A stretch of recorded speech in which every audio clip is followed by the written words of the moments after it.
China and End-Time Prophecy: How God is using the Red Dragon to fulfill His ultimate purposes. Part 1, The Red Dragon and China's Underground House Church. For years, China's population size, economic growth, and thirst for military power have taken center stage by those who study biblical prophecy. This view of China has mainly as an aggressor to Israel. Today, political, economic, and religious conditions in China definitely seem to be pointing to the end of the age, reminding us of the mark of the beast and end-time economy prophecies. Revelation 13:16-18, its electronic ID system, facial recognition technology, social media scoring, commerce control, social engineered peer review programs, war against the church, persecution of Christian and re-education camps coupled with its multi-million-man army, aggressive military campaigns, permanent seat on UN Security Council and financial influence over most of the world, all seem to indicate China will be a prime candidate for a very menacing role in end-time prophecy. Revelation 16 describes the final battle that marks the end of the world, and John's description of one of the armies could definitely be used to describe China's army today. When Apostle John wrote about the battle he witnessed in his Revelation, it might have seemed inconceivable that there would ever be an army of 200 million soldiers, Revelation 9:16, especially since the population of the entire world in the 1st century AD is estimated to have been 170 million and 400 million. John shed more light on this army of 200 million by adding a few descriptive details, saying that it would come from the east and from the mouth of the dragon. The sixth angel poured out this bowl on the great river Euphrates, and its water was dried up to prepare the way for the kings from the east. Then I saw 3 impure spirits that looked like frogs. They came out of the mouth of the dragon, out of the mouth of the beast, and out of the mouth of the false prophet, Revelation 16:12-13.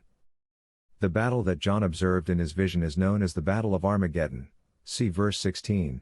The term Armageddon is used in the Bible to describe a military battle over Jerusalem that takes place in northern Israel between rebellious nations led by the Antichrist and Christ himself as he returns to the earth.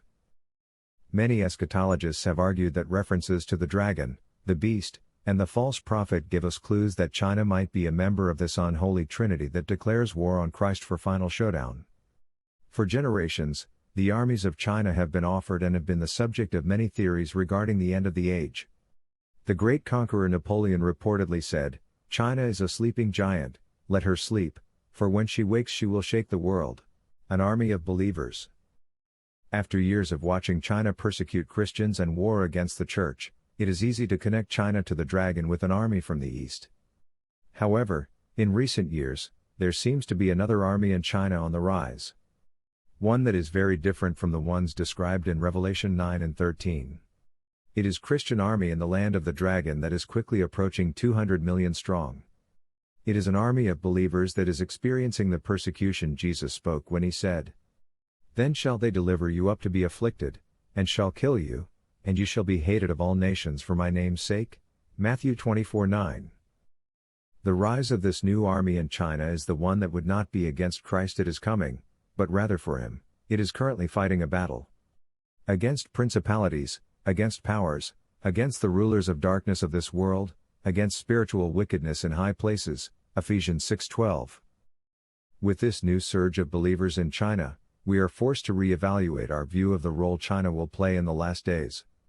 Perhaps we have been looking for the wrong signs from China regarding to the end of time.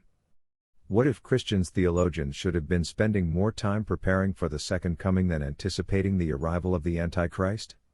If we take our eyes off of the doom of the end of the age and focus on the promises of Christ, maybe it will help us to see things a bit differently. When we look at the growing church in the East, we find many biblical signs that point us to Jesus' return.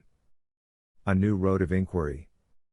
An eschatological study of missions efforts like Back to Jerusalem is nothing new, but an ethnically based evaluation of end-time prophecy in the 21st century is, common or not, this is the road of inquiry the current revivals in China seem to have put us on. Seeing millions of Chinese come to Christ during China's last 4 decades faux revival has perplexed the Chinese Communist regime, confounded leaders of other nations, and excited the global Christian body. China's underground house church. Before we dive into Old Testament prophecies, we need to understand the nature of the church in China. There are many elements regarding China's church as a whole that are controversial. They are controversial because so little data about Christians in that nation is openly available, and people have differing opinions about what is occurring there, but two aspects are generally agreed upon. First, China has been experiencing the world's largest revival. Second, the underground house church makes up the bulk of new believers. There are few who would debate these two facts about China's Christian growth. However, many people don't really understand what the underground house church is, so it may be helpful to define it and explain how it is different from the official Chinese church. The underground house church in China is sometimes simply called the House Church of China. It refers to a body of Christian believers who have chosen not to associate with the official church, the Three Self-Patriotic Movement, TSPM, Church or Three Self Church. This official church began in 1954 after Mao Zedong and the Communists to power in 1949.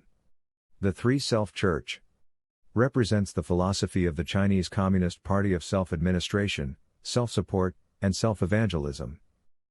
The Communist Party did not completely invent this idea of a three-self church. The concept was loosely based on the ideas of early Chinese missionaries like pioneer missionary Hudson Taylor.